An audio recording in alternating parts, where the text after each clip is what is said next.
Hey everybody, welcome to the PC Perspective Podcast. This is episode 289 being recorded on February 26th, 2014. That would be correct. Thank you. I'm Ryan Shrout. I'm Josh Walrath. I'm Alan Malventano. And I'm Ari Titleman.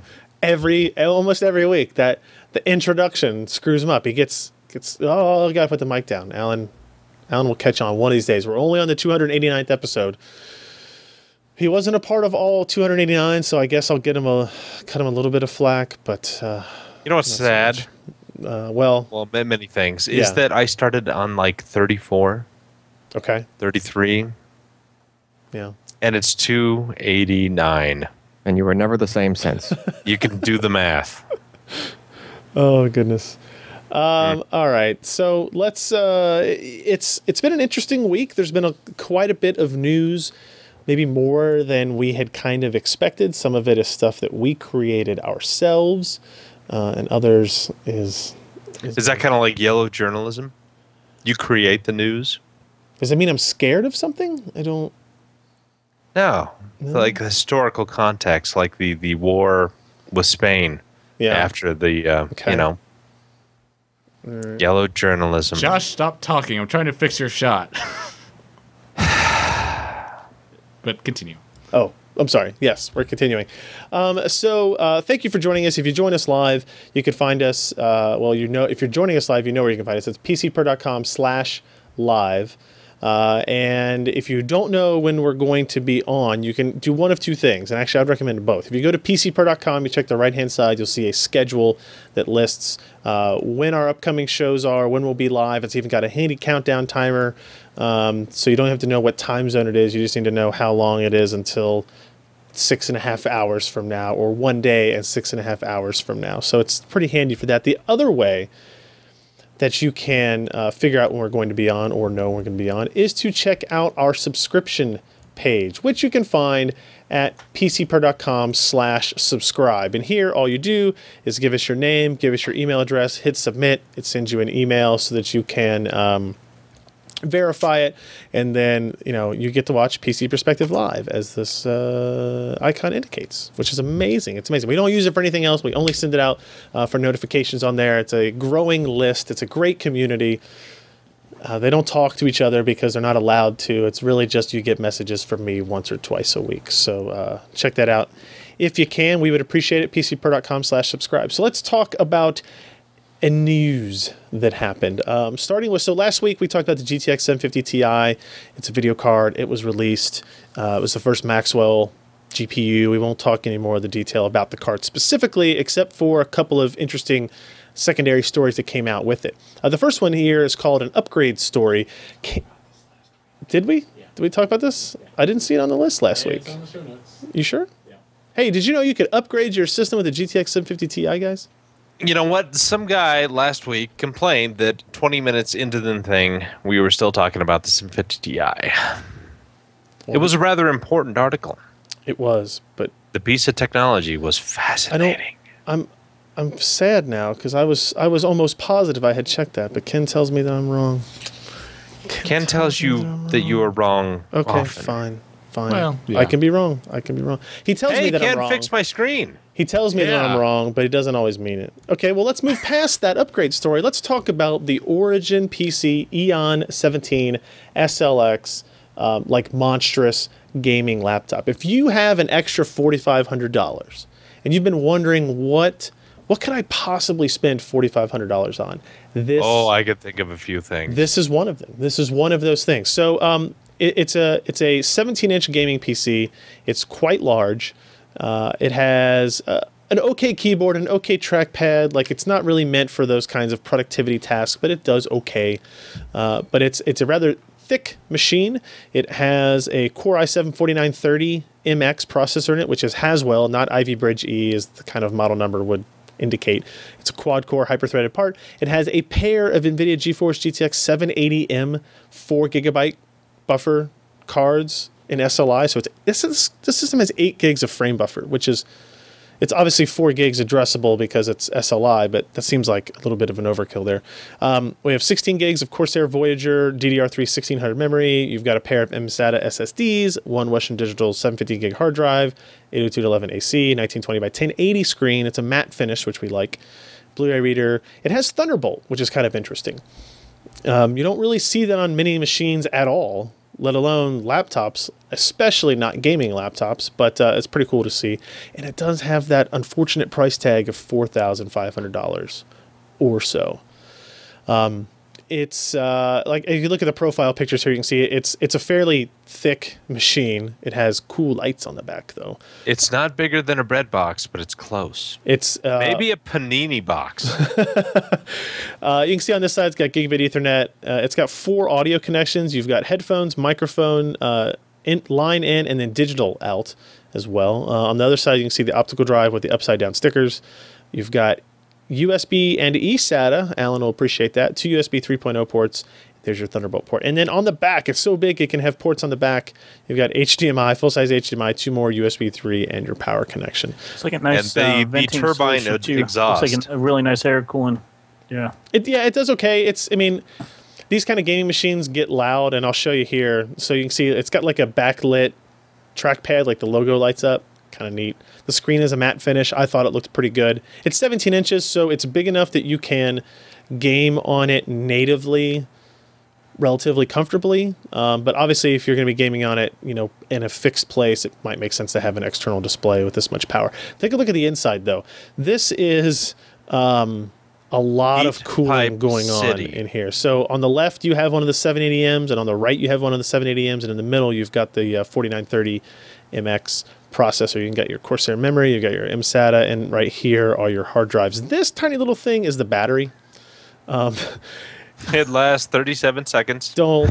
In a reading mode, you might get a couple hours out of it or something, but don't expect anything, and especially don't attempt to game on it under battery mode. It'll probably even downclock. If you look at the gaming performance, at the green line is 1080p, the blue line is 2560 by 1440 after you hooked it up to an external monitor, and you can see even Battlefield 4 on ultra presets, you're over 55 frames a second, you know, over 67 frames a second on Metro Last Light. It's obviously more than capable of gaming on anything at this point. The GTX GeForce 780, the GeForce GTX 780M is equivalent to a desktop GeForce GTX 770 or GTX 680. It's a 1536 CUDA core GK104 part. A little bit downclocked, but still pretty impressively fast.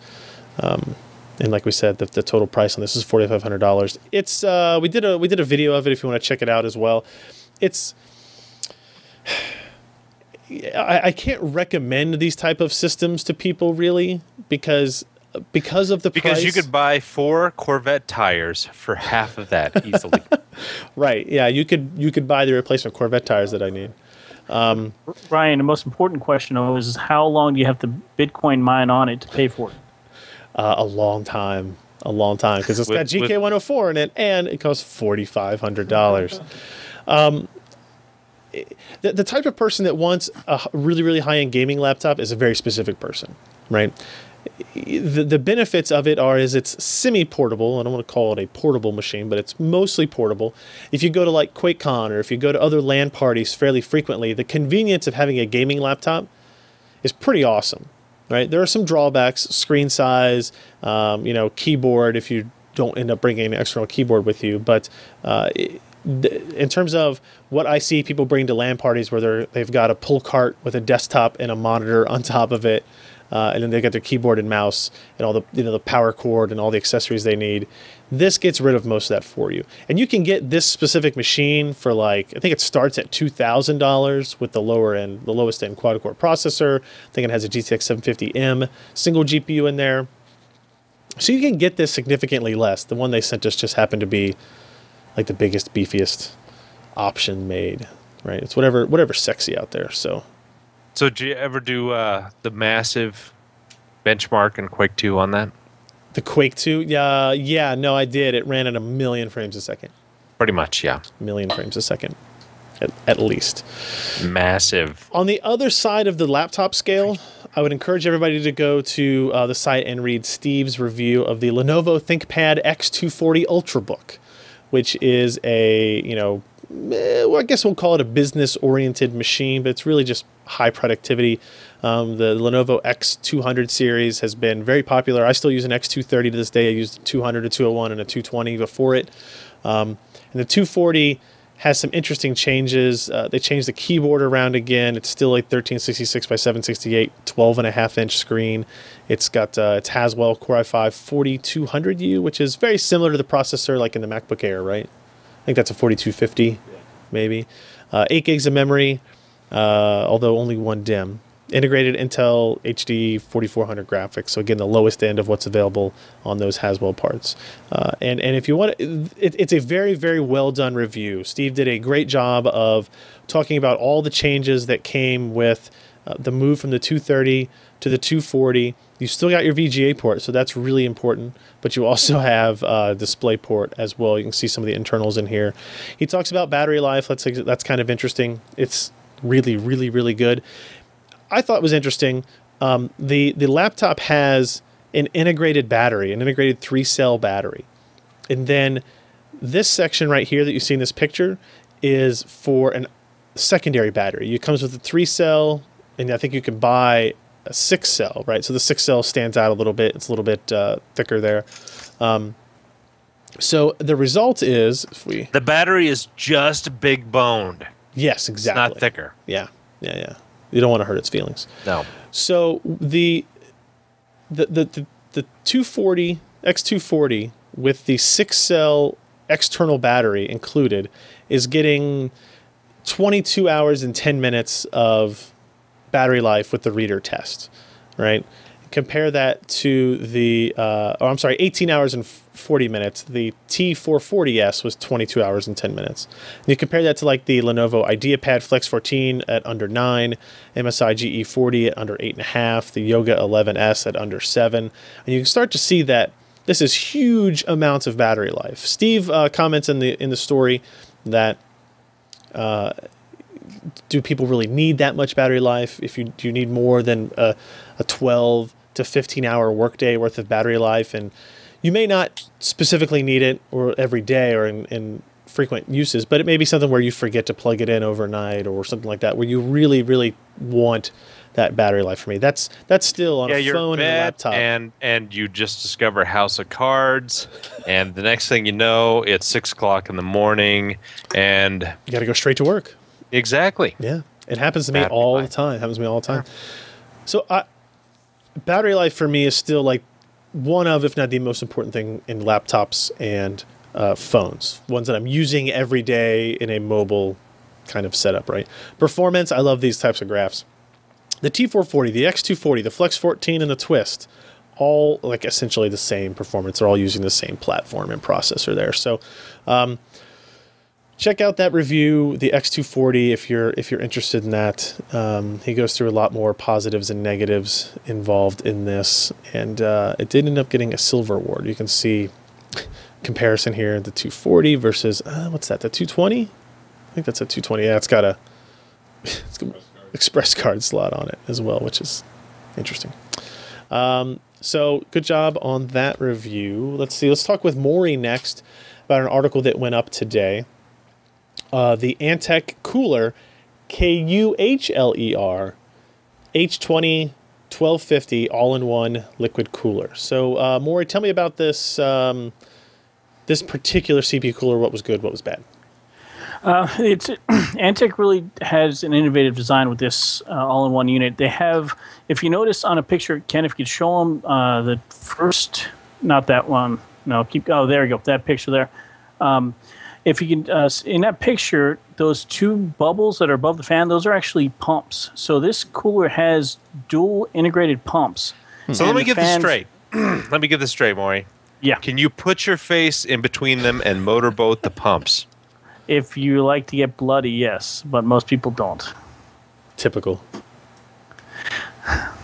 You are just not that much of an enthusiast then. Yeah, well, each his own, I guess. But yeah, so it's got dual pumps that are sitting on top of the fans. Basically the flow is the first pump sucks. Or let me think about this. Hold on, I'm trying to. Okay, no, okay. Josh is just waiting. He's just sitting there, like rubbing his hands together, just waiting to pounce. Oh, you're fun. The liquid comes in from the water block, goes into the radiator. The bottom pump sucks the liquid through the radiator, and then it pushes it out. And the top pump pulls the liquid again through the radiator up and pushes it out to the block. So usually a dual pump design like that, you get you don't get you get usually increased pressure. You don't get necessarily increased flow because the pumps are running at the same speed, but you get increased pressure and you get less pressure drop from in between the radiator and the water block. Sorry, Josh. Sorry, having a brain fart. It's all right. Josh, you can do it. It's a very nice design, but the performance of it kind of disappointed me. I mean, I expected it to perform a lot better. It couldn't even beat out the Corsair H100i, which is a very good cooler in its own right, especially on Haswell. Haswell, for some reason, the H100i didn't perform as well on the Ivy Bridge, but on Haswell, that pretty much outperforms or performs on par with a lot of coolers, even DIY coolers. Again, the performance wasn't bad, but it just with the design innovations I put into it, it wasn't as good as I'd expected to be. I also ran into problems with the mount. They use a plastic base plate. The underboard base plate was plastic, and there's basically metal nuts that mount into the plastic upwards. And what actually happened was that those nuts would actually start eating away at the plastic mount and started free spinning. So it just, metal mounts are a lot better. I don't know why they didn't put a metal mount on it, but plastic is great and all if you're trying to avoid electrical issues, but it just didn't work for this one. I find actually some of the Corsair coolers even that have the metal brackets and stuff, the screws and that will wear out, and it may be just because we are uninstalling and reinstalling them much more frequently than most people, but that wasn't the case with this one, right? This was, you only did this 1 or 2 times. Oh no! I uninstalled and reinstalled it. All my cooler tests I run a total of 4 tests, and I reapplied the thermal paste 3 times per test. So I did swap it out at least 12 times. But the bottom mount broke within the first 3 reapplications. So it didn't last long. That's why I brought it up. Gotcha. I basically had to find a socket 1155 metal mount to switch out to actually use it. But and also getting the screws, the way they developed the mount itself, actually mounting it and unmounting was extremely difficult because you basically nothing's holding the bottom mount on. So if the mount is free floating in the back of your motherboard, you have to hold it on with your hand or something while you're trying to screw down the thumb screws, because basically the thumb screws are spring loaded, and there is nothing holding the water block in place while you're trying to install the first and second thumb screws. So you almost need 3 hands to do it. I didn't like the design of the mount at all. It just wasn't. It really wasn't as good as a lot of the mounts I've seen. Take for example the Tundra, the TD02 cooler that we reviewed that was up last week. Yeah, that's got a really nice mounting system. This one just not so much. And that's why I didn't get an award or anything. Its performance was okay. The mount really just wasn't great. It's an okay cooler, but it's just for the money you're paying and for the amount of design they put into it. I don't know what happened. I can speculate. Some of it may have to do with the radiator they used. They used an all-aluminum radiator. Aluminum is better at dissipating heat from air, but not necessarily absorbing heat from liquid. Maybe I don't know what the internal block design was. I was searching on the internet. I couldn't find. I couldn't figure out what OEM they used to actually make the pump, because I don't think Antec actually developed the pump. Most of the manufacturers will partner with an OEM to actually manufacture these units, but I couldn't figure out which one they used. Interesting. So yeah, check out the rest of the review on PCPer.com if there's something you maybe find on a good price or something you've already purchased and you want to see what our view is of it as well. And I would also like to award Maury the award for the most sexual innuendo that Josh laughed at during a review. For those of you who are not Ryan, Josh, and I, Josh was laughing through about 90% of that, and I had to mute him. Yeah, we had to turn Josh off. Too much talk about nuts and mounting and three stuff. hands. Requiring 3 hands. So, when you're talking about pumps and flow and stuff like that, the typical thermodynamic term you're supposed to use is head loss through an orifice. I don't want to do that, though. Only a nukes engineer would know that, so... Exactly. Cheers.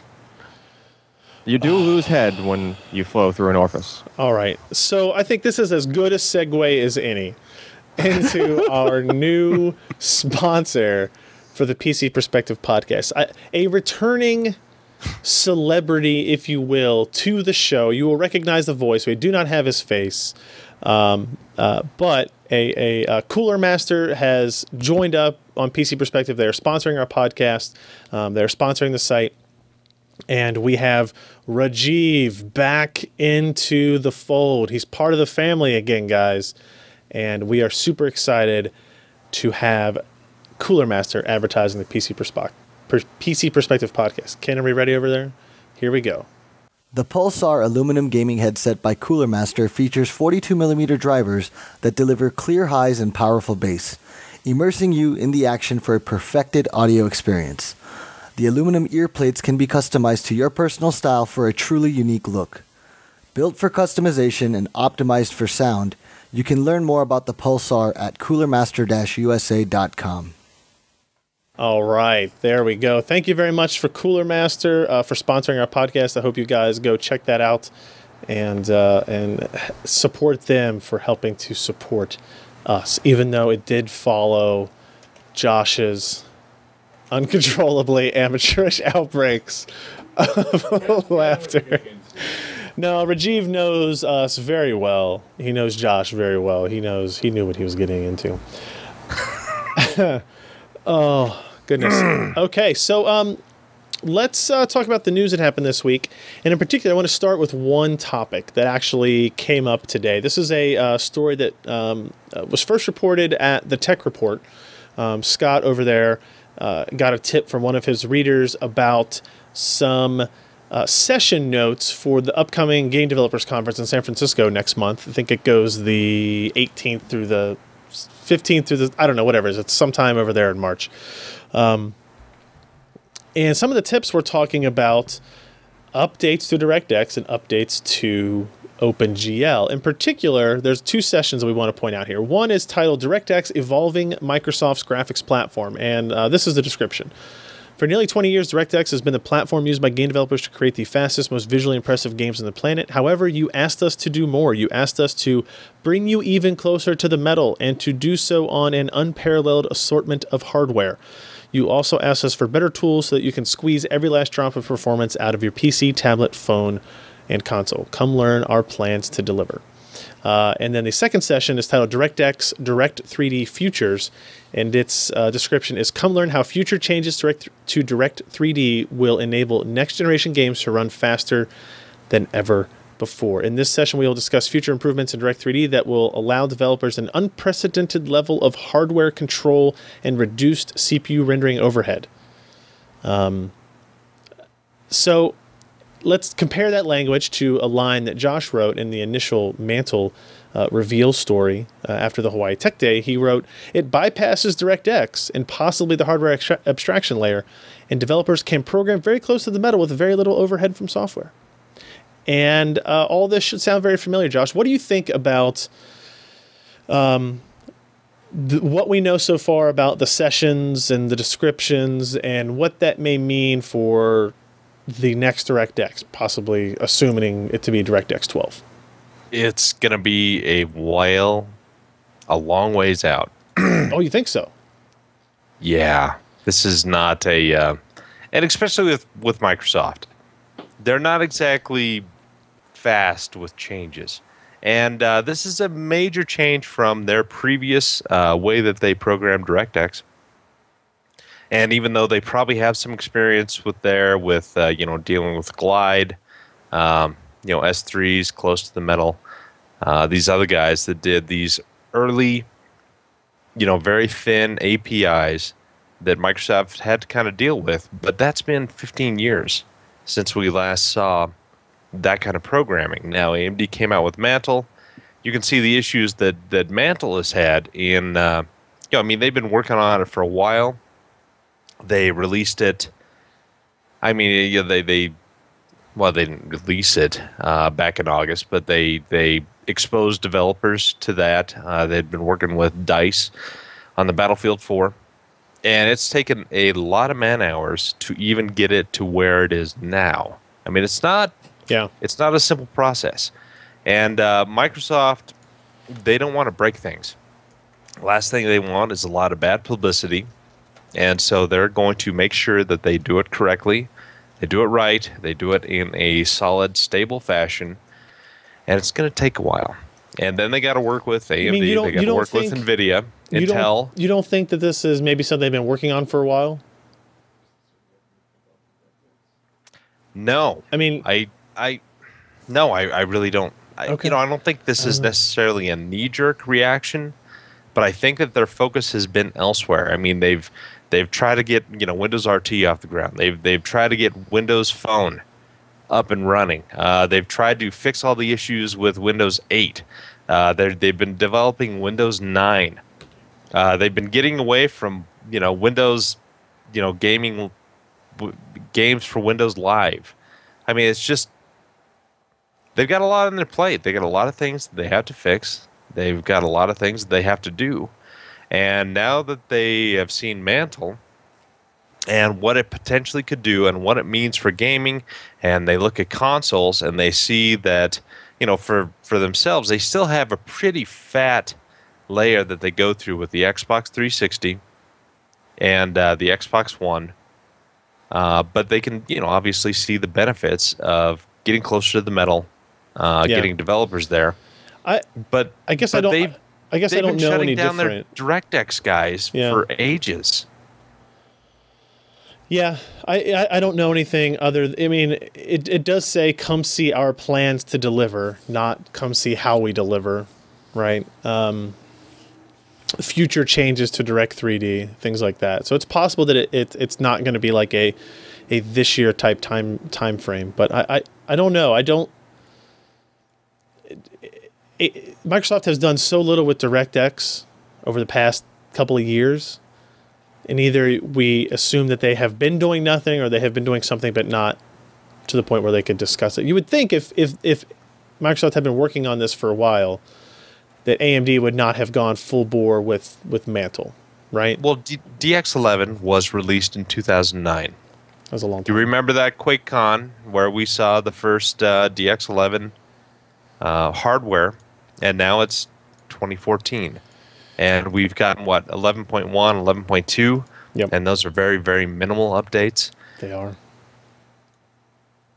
Yeah, I don't know.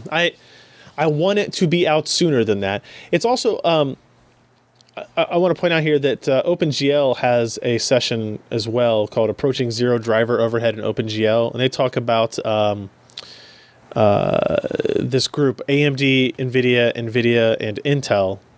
These are the four people that are presenting. Will present high-level concepts available in today's OpenGL implementations that radically reduce driver overhead by up to 10x or more.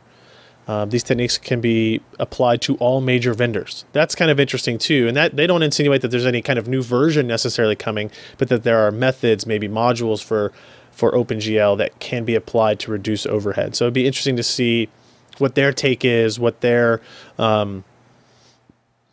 how soon they think, hey, if we have these techniques available now, you can do that today in OpenGL, right? And I think you'll see NVIDIA talking a lot about the Tegra parts in particular, right? Or what you can do in Linux with SteamOS.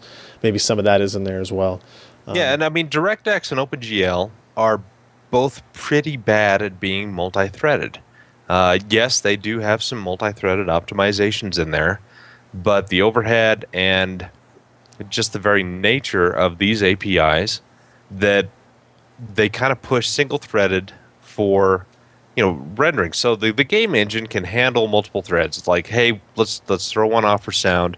Let's do one for physics. Let's do some for some triangle setup and pre-raster type stuff. But when you get to the actual driver itself, it's still primarily single-threaded, high overhead, and it's what's slowing us down. And so as we've gone more into a mobile environment where power and efficiency and getting work done as soon as possible, they're starting to look at making this more multi-thread capable. Yeah. So that they can quickly get their CPUs down into a low power state until it needs to do work again. And so I just, the questions that are brought up for me is, what does it mean for Mantle? What does it mean for NVIDIA, right? A lot of people, when AMD announced Mantle, were thinking, well, maybe NVIDIA will feel the pressure to build their own kind of API. And everybody at NVIDIA wouldn't really say one way or the other. They would just kind of say, this is one of those instances where we kind of think that the industry should move these things forward, right? And usually it's kind of a swapped situation there, where NVIDIA creates physics, they create 3D vision, they kind of create these closed ecosystem hardware-software combinations, and AMD is the one out there promoting, hey, we're going to do open 3D and on open physics acceleration, and none of that really panned out. So it's kind of interesting to see them swap on this. What we do know is that we will know more on probably the 20th or something like that, 19th, 20th, somewhere in that week of GDC, we'll know more about what is actually being announced, what they're going to talk about, when it's going to be available, something like that. So could be exciting, could be interesting. I'll be curious when I go there. Because I'll actually be at GDC talking to the developers after that announcement is made, whatever it happens to be, and get a feel for, okay, now what do you think about Mantle? What do you think about the likelihood of developing for that? Are you going to spend a whole bunch of time developing an engine for Mantle if you know that DX12 is either going to be out in, let's say, best case scenario, and they've been working on it for a while, this year or in 2015, right? So I don't know. Let's talk about some other things. LaCie ships industry's first 5 terabyte external hard drive. I wonder which hard drive it uses. Alan, you don't happen to know anything about that, do you? Yeah, that's more than likely the Toshiba drive. That we talked about last week. Yeah. So it's just in a pretty case, and it's LaCie branded. So there you go. I've actually already kind of asked them about it, and they're not sampling, but nothing else interesting, really. Yeah. No, they're just like the 5 big terabytes. Thunderbolt now features a capacity of up to 25 terabytes, which makes it the largest 5-base storage solution on the market. It's 25 terabytes Death Wish RAID, which sure, who wouldn't do that? Of course. Stay away, Ryan. Oh, no Death Wish RAID for you. Nah, it'll be fine. You want to saturate that gigabit Ethernet at 125 megabytes per Finally, second. Yeah. Yeah. I wish I could Which one hard saturate drive the can gigabit do? Ethernet here. Yeah. So nothing else stands out about those, Alan? No, not really. It's just Fair enough. using that drive that we know is in there. All right. We do have one more thing we want to talk about, the GTX 750 Ti. Sorry for people who were complaining about it last week. This story is new. We did not talk about this last week, right? Thank you. This is NVIDIA coin mining performance increases with Maxwell and the GTX 750 Ti. So here's something that's interesting. Take a look at this graph. This is kilohashes per second, which is the metric used for Litecoin mining, most altcoin mining, I guess, right? And so the higher the better. The higher this rating, the better performance that particular GPU has at producing free money for you, or whatever you want to call it. Right. So if you look at 290 and 290X, clearly they're the best performing cards, hence their inability to actually remain in stock anywhere. 270X was good, 260X. The 780 Ti, if you look at it at 554 compared to the cost of the 270X, you can clearly see why AMD had the clear advantage And obviously we didn't have the 280X in here, but it would fall somewhere around probably the 600 range would be my guess. NVIDIA had always been quite a bit lower than what the Radeon parts were doing. The 750 Ti, however, is built on a completely different architecture. It's built on Maxwell, not KUHLER. And as a result, you can see the score here. The default 750 Ti in its reference state scores 263, which is not blowing anything out of the water, but it's pretty close to the GTX 770, which is a significantly more expensive card and a significantly more power-hungry card. It also puts it above the R7 260X, which is the first time cards in the same price class have had NVIDIA as the winner in that category. If you overclock it, you get to 294, which almost puts it equivalent to the GTX 770, which again is a much more expensive card. Here's where all that gets interesting, though. Look at these are the rated TDPs of the cards. Not perfect comparison of actual power draw, but these are rated TDPs. So GPU mining is very, very GPU compute intensive, and it makes sense that these would be fairly close to where you're going to see card board power at. You can see the 300 watts of the 292AX, 250 of the 780 Ti, but the 750 Ti is this tiny one down here at 60 watts, which kind of gets you a couple of things. First, let's look at the mining performance per watt. So with that 60 watt TDP, you get this incredibly high efficiency, right? So even though it's not the fastest mining card, it's one of, if not the most efficient in terms of power consumption. And that can benefit somebody who's interested in coin mining because you can get a lower cost power supply. You can run more of these in a system off the same power supply. You're using less electricity throughout the day, so you have a little bit less cost each day for what you're doing. And Ken actually wrote this post up, and there's like a comparison table here that looks at, what do you do if like you want to build like the most complicated 750 Ti mining rig and an R9 270X mining rig. And you can see here that for $220 less, is this equivalent hashing? Yeah, that's how I got to the 270. Okay. How many 750 Ti's can we shove on a motherboard? Yeah. And then what would we need to get to an equivalent hash rate in AMD? So with this motherboard, it has 6 PCI Express slots, and even though they're not all by 16, you can get these fancy little adapters, and you can run 6 750 Ti's on a single motherboard. They won't be mounted in a case, obviously. They'll be duct taped somewhere or whatever you want to do because of the slot configuration issues. And you can get the equivalent compute capability as a $220 more expensive rig that's going to use more power. It's going to cost you more per day to run otherwise, right? So let's see, what do we say? You got 113 days versus 97 days for the machine payoff, as we are dubbing it, right? So that's how long it takes you to start to pay off the hardware you just purchased in order to start possibly making money, right? And we are using Josh's favorite processor. This is the AMD Sempron 145. That's a sweet processor. I'm not sure for who, except miners, but that's a sweet processor. It's dirt cheap, so it's that. So it's interesting to see, NVIDIA wouldn't give us any more detail on what is changed in the compute structure of Maxwell to really facilitate the change in mining performance. I doubt they designed the GPU specifically for mining purposes, but they obviously changed something in kind of the GPU front that has accelerated its growth, right? So now people are excited about, how will a high-end Maxwell part perform in these benchmarks? Will it be out early enough to even matter for coin mining and that kind of thing? So it's interesting that NVIDIA didn't want to talk about that when they released this card. That wasn't part of their sales presentation, their pitch to reviewers or anything. Maybe they because that was a primary pitch for AMD. Oh, hey, look at this coin mining. Hey, Kaveri, coin mining. Coin mining. It was awkward, but it's funny if you look through the comments. Other than cursing on this story, you'll see some people that are already mad at us for great, now NVIDIA cards can be overpriced as well. Thank you so much for doing nobody any good.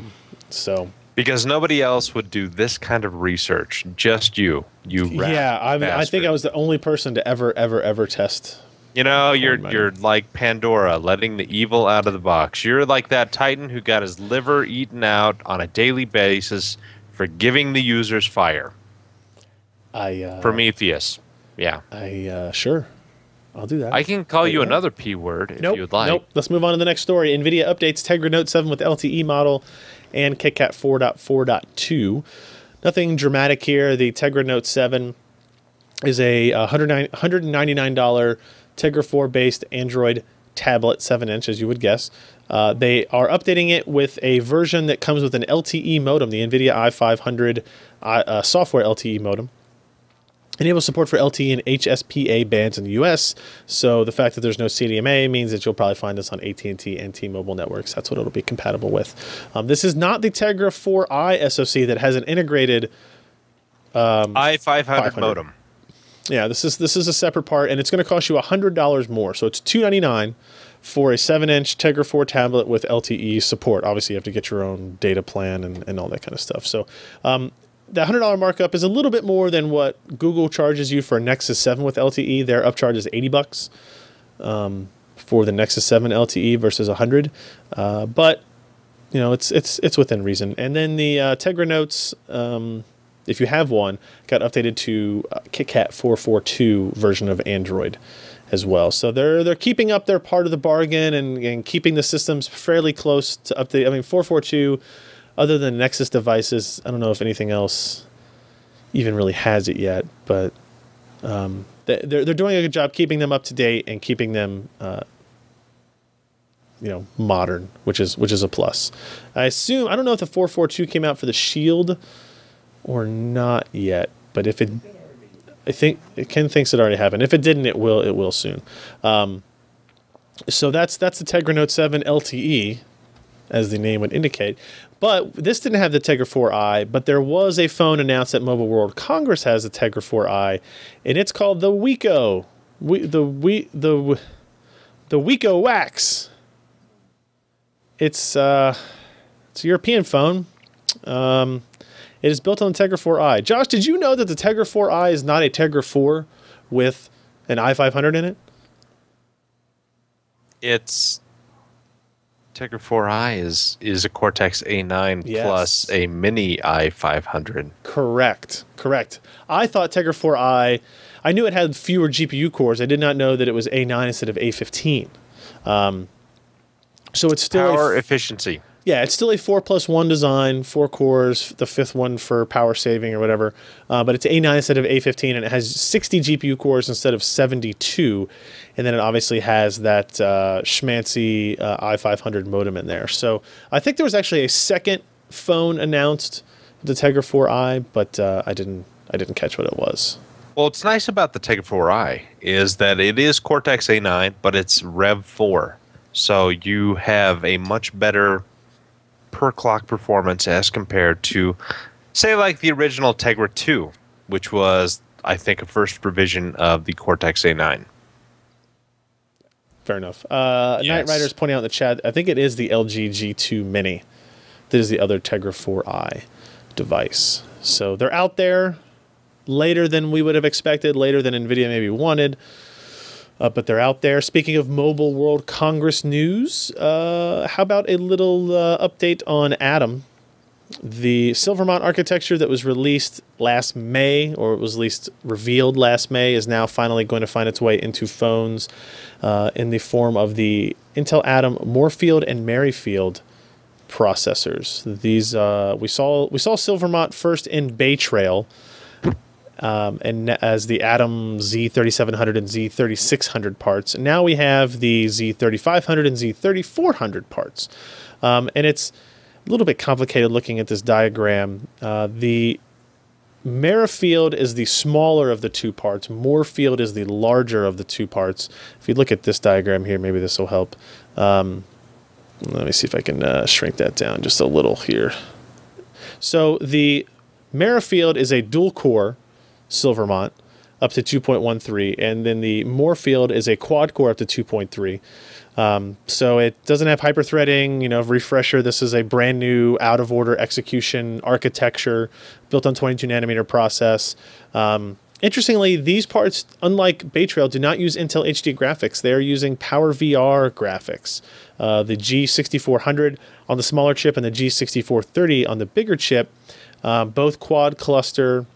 This is the same GPU architecture that is in use on the iPhone 5S, and there's something else that is considered a high Isn't power the device. latest Samsung that they're Possibly. using? Possibly. Yeah, I think so. Yeah, it's the same GPU base as what is on the Apple A7, although many people think that Apple has made moderate to heavy changes to the GPU architecture itself. 4 gigs of DDR3, LPDDR3 memory, rather, on both of those, and some signal processing differences. Both support Android 4.4.2. So I didn't see any announcements of actual parts using these yet. I think there were a couple at Mobile World Congress, but I haven't seen any of the devices myself. If you look at some of the performance, this is kind of giving you an idea of where the Z3480, which is the Merrifield part, this is the part that will be in phones, the smaller, lower power piece of hardware, and it's comparing it to the Apple A7 and the Qualcomm Snapdragon 800, which is the Galaxy S4. And they are, they're being pretty honest and upfront here that the Atom Z3480 underperforms compared to the Snapdragon 800, but is outperforming the Apple A7 in this particular OpenGL-based benchmark. But with Moorefield, they'll be able to get a little bit more performance out of it and increase performance that way.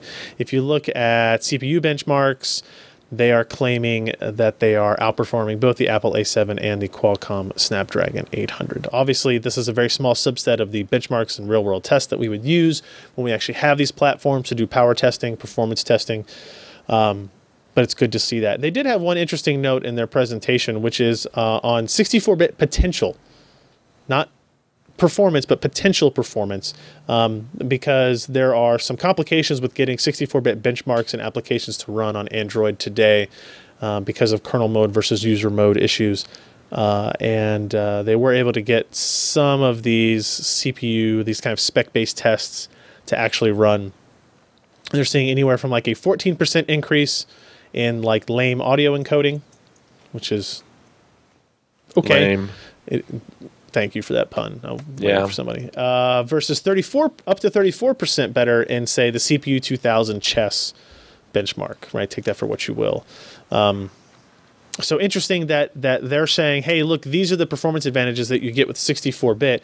Their architecture is already ready for 64-bit, they claim. It's just they're waiting on, they're following Google's lead here in terms of when Google introduces 64-bit into its main kernel, they will be ready and they will have hardware available for that. So both these SoCs should be, both of these SoCs should be showing up in handsets and tablets by Q2.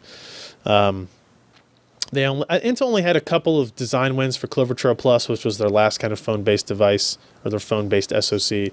So I'd really like to see that improved here, and I would like to see something in the U.S. as well. Maybe more interesting than that, Josh. Do you think A couple of things. Hey, Yeah, okay, before we go on, Yes, please. One. Samsung has gone with their Exynos to the complete Mali architecture. So it's the 600 series and eventually the 700 series that we had talked about a couple of weeks ago that will be introduced in 2015. And the second, before we really go into a lot of the MWC stuff, have you noticed that everybody is okay? Step back a second. Usually, how far in advance do they announce next generation parts than when we actually see them? In the SoC world? Yes, for handsets. So, quite a bit. Typically about a year, if not a year and a half. Especially if you're talking about like ARM specifically. Exactly. Yeah. And what process technology are they talking about for everything for pretty much the rest of this year? 28? 28 nanometer. People say that Moore's Law is not dead, but I'm saying it's slowing down significantly. 18 months it's gone. Intel, they're supposed to be going to 14 nanometer right now. Have we seen any Broadwell parts at this time? Have we seen any of their mobile areas, which is a huge growth area for them? If they could get a product out using 14 nanometer, they would have a massive advantage over everybody else in the industry. Have we seen anything announced? No. No. So everything's 28 through the rest of this year. We've seen and heard some people saying, well, 20 nanometer here, maybe this summer, maybe fall. ARM and TSMC came out and said, hey, here's 16 nanometer FinFET with an ARM processor, and we're not going to tell you anything more than that. Maybe Q4, late Q4, possibly Q1 of 2015. It's looking kind of grim for process technology that is affordable for these guys and these small chips. And so kind of keep that in mind as we listen to a lot of the news coming out of MWC, because it is nearing Q2 of 2014. It is. And we are not seeing diddly squat at these advanced process nodes. Everybody's recycling into 28 nanometer. GlobalFoundries getting into 28 nanometer. And I think I have no idea what they're actually doing there to improve that process node. And yeah, it's hard to say where, I mean, 28 nanometer is not a bad spot to be in, but we have slowed down immensely. I'm curious to know what you think as well about the second Intel announcement that I'm debating whether or not it's more important in the long run for them as a company. Intel announcing the XMM 7260 LTE wireless modem. It's a subject we haven't gotten a whole lot into here on PC Per, but it's something we will be getting a lot more into as the weeks and months progress.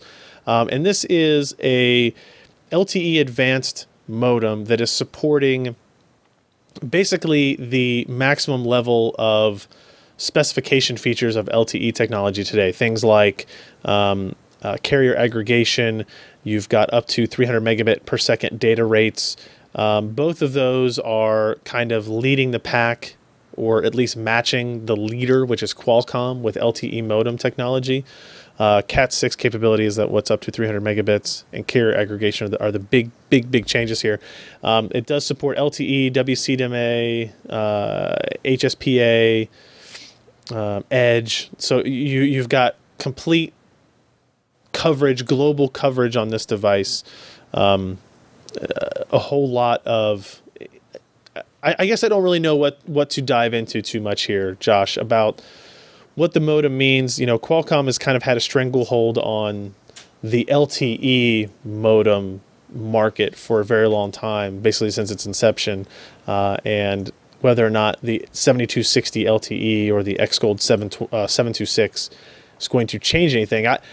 Based on the conversation I had with Intel leading up to these announcements, it seems to me very possible and maybe even very likely that you'll see the Intel modem in more parts than you will see the Intel SoCs. It could be correct, because here's the problem with all of our cellular networks. We've got the European and Asian stuff. We've got the US stuff. We've got really old stuff. You've also got, even in the United States, you've got Verizon running slightly different stuff. You've got AT&T, different stuff. T-Mobile, different. I mean, when we talk about LTE, it's kind of like the previous gen 3G, except they added a couple of things on there to get the 4G speed that they talk about and are very excited about. And so each carrier has implemented that differently than everybody else, and they're calling it LTE and 4G speeds, and they're not compatible.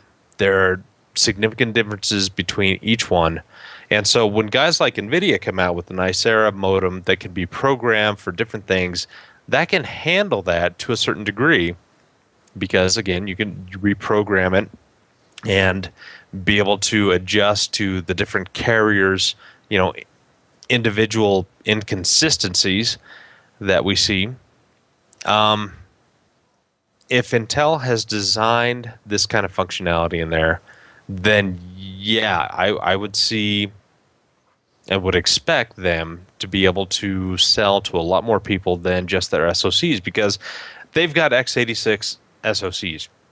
The vast majority of the Android market is still ARM, and Samsung doesn't want to mess around with a lot of their low-level programming to handle Intel stuff. Same thing with like Motorola, whoever they're going off to now, and Apple, the same thing. So yeah, I would expect that something like a modem, if it's well designed, if it performs well, if it's flexible enough to handle GSM, CDMA, all this other garbage that these cell companies have never been able to agree on, then yeah, that would be a good foothold for Intel. Yeah, it's interesting. Like I said, it's something we're diving a lot more into, the comparisons between this, what Qualcomm's doing, what NVIDIA is doing, and I think it will be a key differentiating factor as we move into the rest of 2014. So something else from Mobile World Congress. ARM, not usually known for aggressive marketing, comes out with a video basically kind of slamming Intel's Quark as being too hot for wearables. On the official ARM blog, they basically say, hey, Intel has been claiming that the Quark platform is built for wearables, but the Quark runs at a rather surprising and sizzling to the touch 57C. The one attribute it does offer is cognitive awareness, though not hardware integration suitable for the wearable market, but from the inbuilt thermal management hardware, which they have a video that shows essentially them running the IR test to get that 57C. They talk about the Quark part being too hot, their SoC scaling all the way down to the levels of thermal. The thermal levels that they need to be something that you wear on your wrist, something that you wear on your body, on your ankle, in your pocket, whatever it's going to be. And I did look up, and the Quark part that they actually use in Arduino, the Galileo, the Intel Galileo board, when they do the video of the testing of 57C. I thought, well, maybe it's a different part that they're using in wearables. And looking on the Intel website specifically, it does say that they want to use the Quark X1000 for wearable devices. So it is the same chip, whether or not it'll be a different package.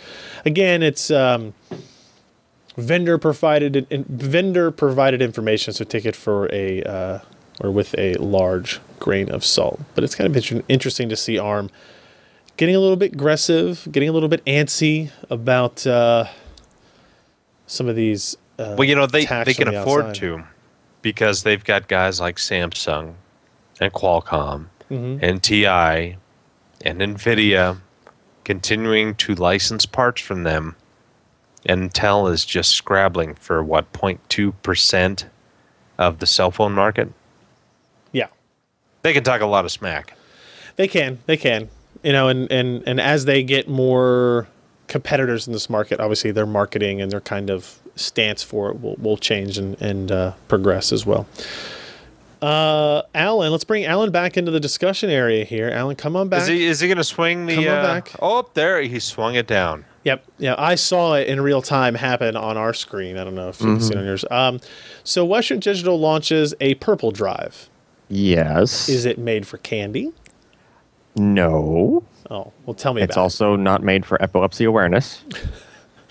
Is that the color for epilepsy awareness? I didn't know. Is that the ribbon color? Yes. I didn't know that. So it's purple. All right.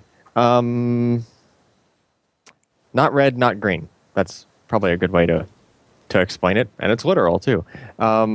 So you take red and green, you mash them together, and you get purple. You make stormy weather. So we'll take your typical hard drive, right? Regular old hard drive sitting in your computer, and you notice that as you start to do more and more stuff in parallel on a hard drive, it starts to thrash more and more, and eventually we'll get to the point where you're starting to wait on it to do stuff. Sure. Right. Even more so than just compared to an SSD, but like even worse than just like a regular hard drive. The more you pile on a hard drive, it just slows down more and more because the head has to move around and find, access things in parallel, right? If you're trying to throw parallel I/O at something that has one ability to read and write, it can only read and write one thing at a time. It just really slows it down. So Western Digital has released different drives over the years to address different sorts of workloads per se. So they actually had a Western Digital Green AV drive, which came out a couple of years back, and that's the one that tends to be used in like your TiVo boxes, right? DVR type boxes. Yeah. They're going to use one hard drive because they're only going to put one hard drive in there. They're definitely not going to put solid state in just a regular set-top box kind of thing from a cable company. So a green AV series drive is like a very low-cost Caviar Green, but the firmware is tweaked to optimize it for reading several video streams at the same time and also writing several video streams at the same time. Just typical stuff like a DVR would do. But DVRs only do this with like 4 or 6 streams at the same time. So it kind of has its limits on, how much you can optimize it on that kind of a drive for a Caviar Green, basically. So Western Digital started looking into new markets. Like, what's the next thing that is a void that needs to be filled? And the AV, like the high end, what would you consider it, Ryan? I know you were at that brief too. Is that what considered the high end surveillance kind of thing? I guess. Basically, I don't know. When you get to the point where you're going to have like 32 cameras. Yeah. Not if you've got a single camera outside your child's bedroom door or something like that. Yeah. This is not you have 2 or 3 cameras in your house and you're recording. Alan's new wife's bedroom door. It's also it's also not like even what we're doing on the podcast, right? We're only doing 4 streams. That's not a horrible thing if we were recording individual streams. A regular hard drive could probably handle something like that. Okay. But when you start getting into HD streams and more than 16 of them in parallel, pretty much any regular hard drive is just going to fall to its knees because you're trying to, not so much that it couldn't handle that much throughput if you were to combine all those at the same time. It's the fact that they're all being written to individual, like different sections of the disk, right? Because the file system is going to say, okay, this video stream goes here and this one goes here. So you have this singular device, this hard drive, trying to access 32 different, sections of the disk constantly, over and over and over again. So it's pretty much running laps continuously. Sweet. So what Western Digital did was they basically took a RAID, which is already optimized for RAID use and has time-limited error recovery, and it's not I wouldn't call it an enterprise drive, but it's definitely more of a businessy kind of a drive, right?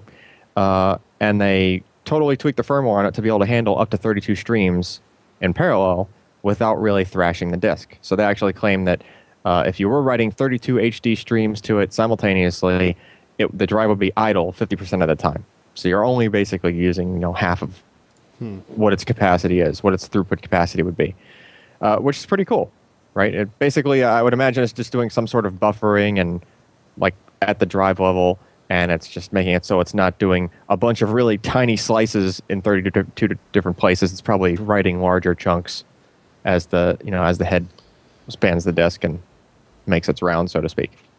So we have some kind of testing that we're going to try to do and actually show this. But for the moment, we have a press release and the fact that the drive's coming. All right. Yep. AMD released Catalyst 14.2 beta v1.3 driver today. So 14.1 beta came out. Did they ever release a 14.1 final? No. Did they release final drivers? Not verbatim. 13.12 was the last final? Okay. 14.2 beta, version 1.3, coincides with the launch of Thief. It was improving performance for that. It offers optimizations for both single GPU and Crossfire customers in that title. It adds Crossfire Mantle support for Battlefield 4. It adds Battlefield 3 and 4 frame pacing on resolutions greater than 2560 by 1600, and a couple of other small bug fixes in there as well, including missing textures. Didn't they throw in some DX9 fixes for frame pacing? With this particular driver, dual graphics DirectX 9 application issues have been resolved. One thing I see listed for DX9 is dual graphics DX9 application issues have been resolved.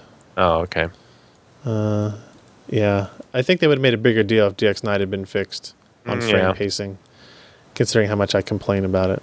But so that's out. If you want to grab that, we'll run through these last couple of stories. We have a video up of actually I've got it sitting over here. I'll just grab it because interactivity and stuff of a Coolermaster CM Storm SF17 laptop cooler. It's got a giant 180 millimeter fan in it. And it's got sweet LED bar on the front, light bar. So if you, it's a laptop cooler if you have like a super high end. Sorry. See how fast he can jump. So it's if you have a high end gaming machine, it's meant as a base station for it. It's actually got USB ports on it. It's got it's a 4-port USB hub. It's got a stepless fan controller, and it's got an LED on it. Ooh, I want to show the LED. Come on, where's it at? There it is. Do you rub the fan on the laser table, or does it get the hose? Yeah, no, I definitely do that. So you can see here, it's got 4 different angles. You can. I'm choosing to ignore what you say. Just as a general rule of thumb. It's $60, not super cheap, not super expensive, but it's kind of nice, right? If it's not going to keep the GPUs and CPU internally that much cooler, but it will definitely keep the surface temperature lower, and it will. I think we saw somewhere from 3 to 5 C difference on the actual CPU and GPU cores internally with that. It's kind of handy. So just to have if you as a put hub. the Origin laptop on that, will you create a singularity with those two products? I don't think so, because it happened right here. Right, I clearly did at an odd angle. And it didn't even get the hose. No, there it is. See, that's its steepest angle with that Origin $4,500 laptop sitting on top of that cooler. So, well, at least the laptop didn't melt through the through the device. It's true. It did not. It survived the heat torture test of that. So there's that, and then we'll end on PC perspective, gaming on an overclocked video perspective. I'm sorry, gaming on an overclocked AMD A10 7850K. This is just something we threw together real quick after doing some tests.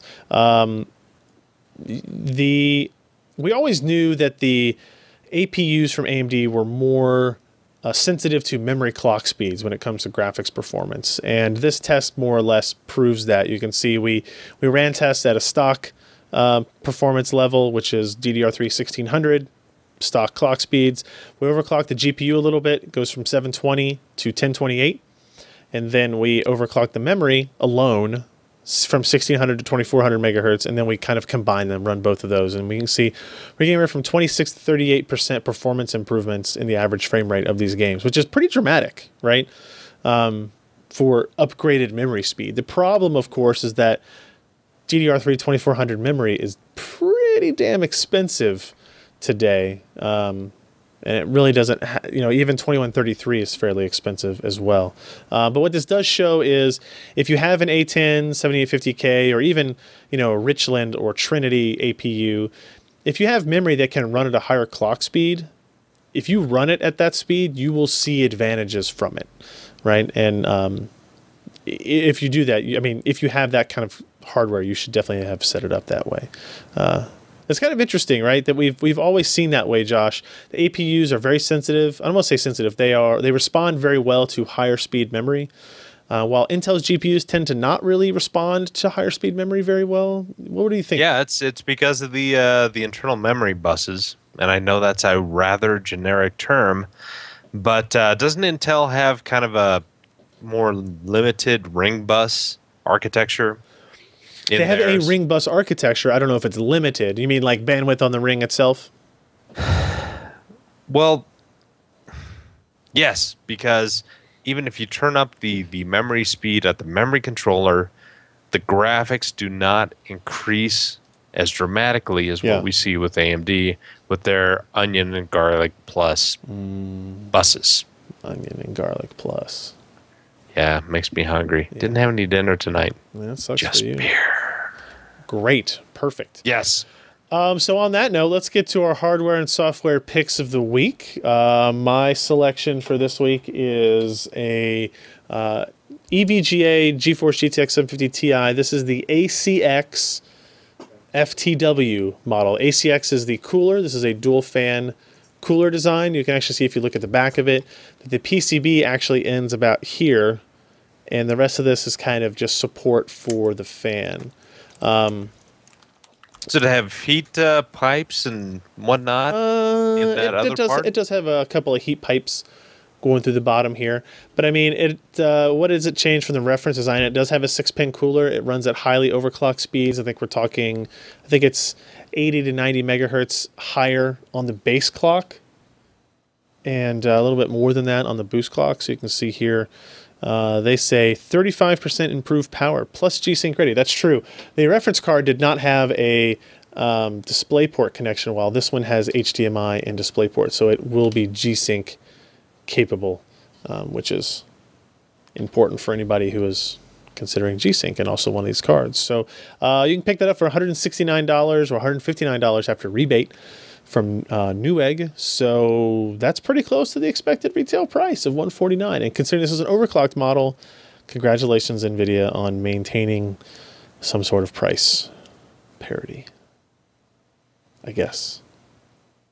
For gamers. For gamers. Yeah. Screw everybody else. Yeah. Let's see. We don't have Jeremy here. That leaves Josh.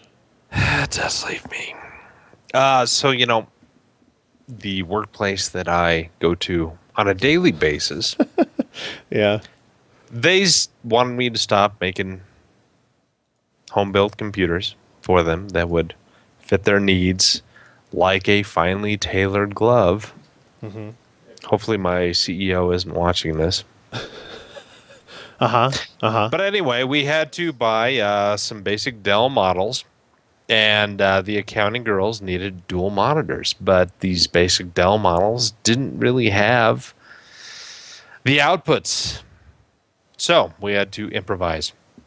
The StarTech DisplayPort to VGA adapter actually works really stinking good. Wow, way to go from the ultra-modern connectivity. I know. You should have just put BNC connectors on it. I know. But you know what? It works pretty well, and it's inexpensive, and it solves issues and problems that we have with these low-end Dell products that don't have very many outputs that you can use. And so they have some older LCDs where you did the VGA. Yeah. These worked really well. All right. And, the quality is fine, surprisingly so. It's VGA quality. What can you say? VGA on an LCD. Happy birthday. All right. Alan, did you find anything? Did you pick anything? I did, but I didn't write it on there so nobody would say what it is because we're not allowed to actually say what it is yet. But my pick of the week is an SSD with a skull on it, and you'll know about it tomorrow. Oh, an SSD with a skull on it. Is it the Jolly Roger? It's similar, very close. Is it the... Oh, I know what it is. Somebody has an Assassin's Creed bundle. No. Son of a bitch. All right. Oh, yeah. It's a fire-breathing SSD with a skull on it.